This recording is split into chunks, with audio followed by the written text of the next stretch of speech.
This is Talk Business and Politics with Roby Brock.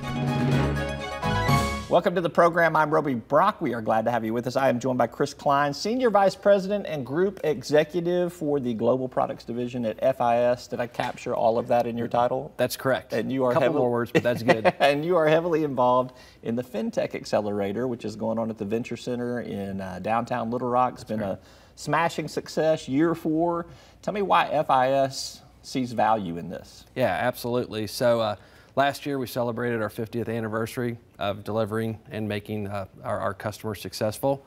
We can only stay in business if we do this another 50 years. The best way to do that is not just by delivering on our current products, but also looking out into the future about what's next. What is the next product? What is the next technology that's going to enable success for the fintech industry and more importantly, our customers? And so staying out in front of it is really important to us. We obviously stay out in front of it not just by investing in our products, but keeping an eye on the market, who the VC firms are investing money in. But with this program, we actually can take it a step further and actually get to those early stage technology companies before the VC firms start investing in them. Yeah. So it's a really good program for us to get early stage technology to our customers. So and for people that aren't totally familiar, give just a sampling of what some of the cohort, or some folks are in this cohort right here, just some of the things that they are doing. Yeah, absolutely. So my specific role at FIS is to deliver digital technologies to our customers. With our customers, it's all just about attracting, retaining, and growing a customer base. At the end of the day, it's as simple as that. The best way to do that from a digital perspective is to create a great, awesome customer experience across every channel.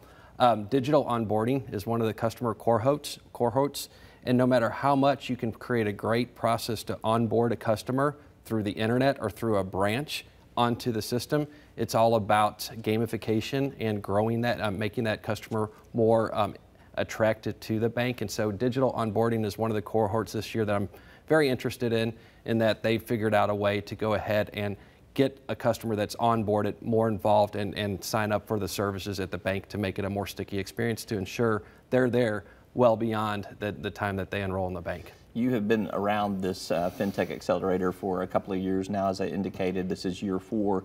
What have you seen in terms of the quality of the applicants this year versus maybe year 1? Absolutely. Well, what's amazing, I've been here ever since year 1. I was here day 1. I'm on the board. And I can tell you when we first made the announcements, we were overwhelmed at the number of applicants. I think every year it's been around 200 to 300. And so I'm very proud about that. The quality of applicants, obviously, with the success of the programs has increased over the years. And then when you look at the mixture of the companies across the 4 years, honestly, as being part of the original team the first year, I think you could look at the demographics of that first class, and it was a more conservative class. We became a bit more risky as it relates to more cutting-edge technologies through the additional cohorts. And now, if you look at the mixture of the companies, I think you see a pretty good balance between conservative approach as well as more cutting-edge technology. So the reputation for this, though, nationally and internationally, is growing. Absolutely. Yeah. Absolutely. This is very well known. Tell me why just 10 applicants? You got to limit it, I understand, but if you get 15 great applicants, you have to turn 5 really good ones away? It's an arduous process going from 300 down to 10, and there's obviously some very difficult decisions. Honestly, I think if you just look at the best programs that are out there, 10 seems to be the right number.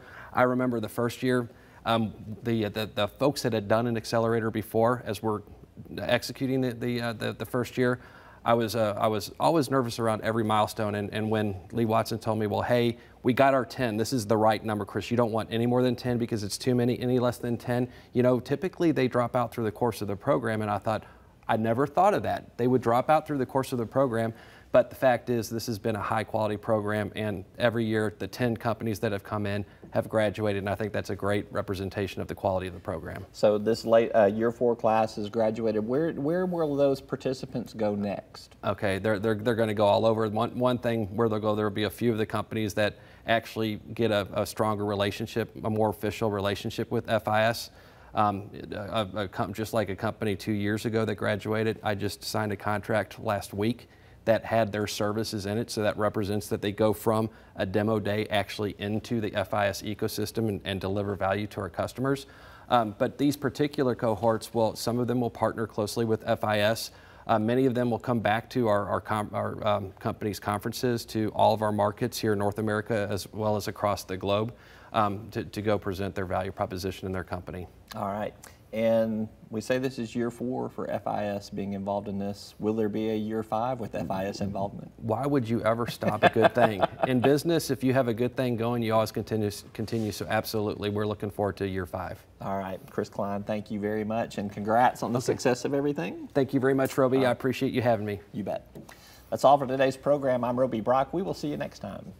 You'll find us at the end of a lot of long country roads, covering over 60% of the great state of Arkansas.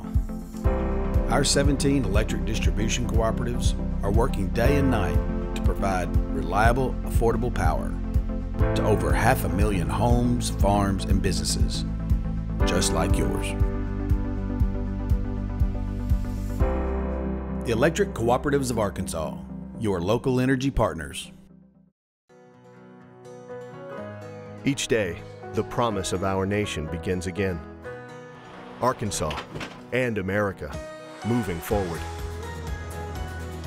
I help make that promise a reality. It's not for everyone, but people everywhere depend on us. Oh, I love you too, sweetie. Trucking delivers, or everything stops. And that's what drives me.